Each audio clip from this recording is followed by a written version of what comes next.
There's a process we go through.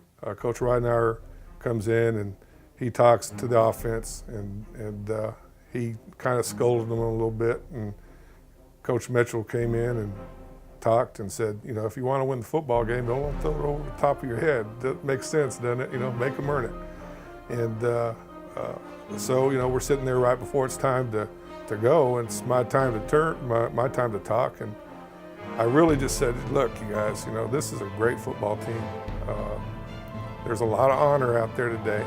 There's two good football teams. I said, you're going to come away with a trophy. There's no shame in the red trophy, because there's no shame about being in the state championship. But you got to ask yourselves, you know, do you want that red trophy or do you want that blue trophy? And apparently they wanted that blue trophy. After everything we've been through, what do I want? You know, and it just clicked. There was something in that locker room. There was no doubt what we were about to go out and do in the second half. We knew what we had to do, and I mean, that just kind of flipped the switch for us. Like, we can't take no for an answer. We didn't come all this way, go 12-0 just to lose at the very end. So whatever we got to do, wherever we got to get it from, we got to do it now and get this out of here so we can get 13-0. You know, we never panicked. We stayed cool. We knew what we needed to do to get the job done. We just had to play our game. You know, calm down, take a few breaths. I mean, one of the iconic lines that I'll always remember is if we wanted the red trophy or the blue trophy, which is what Coach Potter said to us. And that really kind of lit a fire in a lot of us. And I think I really realized like how much I really wanted that trophy and wanted this to be a story I could tell. At the 41 now, Cleveland 2nd down and 3. Throw out here to the left flat, it's caught. A tackle is broken and a stiff arm across the 50, inside Mayfield territory, out of bounds near the 40-yard line of the Trojans. Physical run for the tight end Sterling Napier. Put it at the 19, 1st and 10 in Mayfield territory. They're going for the touchdown on the corner. It is caught in bounds. Terrific strike from Cole Gauchi as Jerome Gabershevsky took it in from 19 yards out. What a big touchdown for Cleveland. Sweep left here for Milks. Milks is hemmed in, lucky to get back to the original line of scrimmage.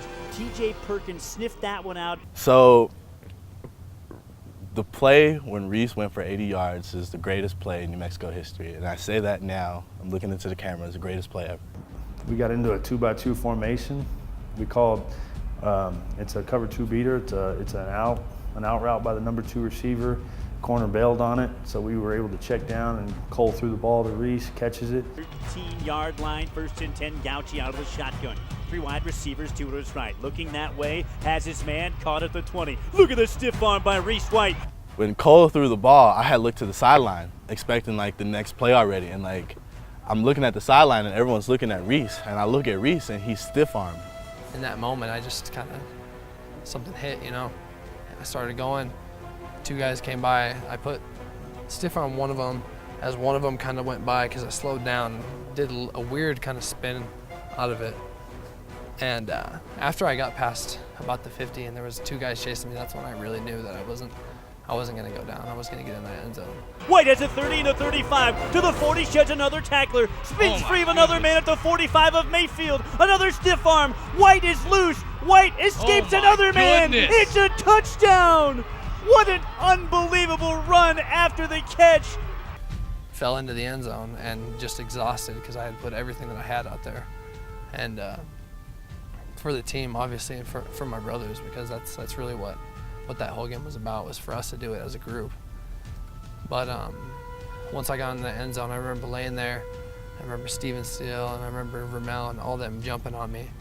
And I'm running off the sideline, and I just remember looking up in the stands and seeing all my friends and seeing my dad and my family, and that was really just a moment that I'll never forget for sure. Where did White come from on that play to take it to the house? That is a remarkable run of 88 yards after the throw, and we're a PAT from a tie. Yeah, that's the best touchdown you'll see all year. That was one of the most amazing plays I've ever seen, and just got everybody's spirits lifted. Reese's play in the state championship game is an indicator of that. You know, he made a decision. He wanted that blue trophy. Again, just kind of like mad at Clovis. inspired that sideline, and from there it was a runaway. 3 wide receivers. He's rolling that way on 2nd and long, firing over the middle into double coverage. It is intercepted. Steele has it at midfield. Steele to the 40. Steele to the 35 of the Trojans. He's wrapped up. Gauci out of the shotgun. 2 wide receivers streaking down the right side. Now a man breaking free at the post. It's caught. Touchdown. Jerome Gavrishevsky. 36 yards out. Gauci out of the shotgun, looking over the middle. Has his man on a little crossing route. Oh, big stiff arm. Sterling Napier is such a big man. They'll bring a man in motion. Cleveland will, and make the handoff, and there's room to the 5. Hammering down near the goal line, and he's knocked down just short of the end zone. That was TJ Perkins getting a carry. 2 big fellas in front of Ramel Jordan, who's 8 yards deep in the backfield behind Gauci, the quarterback. They give it to Jordan. Jordan slams it up and in, and he's in. Touchdown. Big pump of the fist for one of the big boys up front. A Cleveland onside kick. Did he get it on the near sideline? If he got 2 feet in bounds, the Cleveland Storm have the football, and he did. Wow. Oh, that's a What a terrific call play. by Coach Potter. It's Michael LaRossi fielding that beautifully executed onside kick by Cole Gauci. I looked back, and all of a sudden, they're calling for the offense. And I looked at Coach Potter, and I said, "What happened?" He goes, "We got it." I said, "We got what?" "We onside it. We got it." Our offense goes out. We score again, sharing in the enthusiasm, and we line up and we onside it again. An onside kick batted in the air. Cleveland has it. Just shy of midfield. A Trojan player could not come up with that hot, bouncy kickoff from Cole Gauci, and it was covered by Chance Eccles. And we get it again. And I looked at Coach Potter, I was like, "What are you doing?" He's like, "I'm not giving them a chance to return a kick and get back in this game. We're going to keep the ball."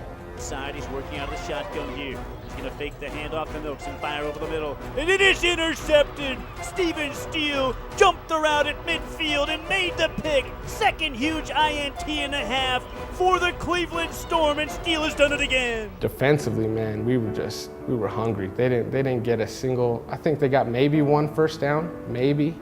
I mean, they didn't score any points on us. All those trick plays, none of that was working. I mean, we showed who we were. Your final score, Cleveland 48, Mayfield 28.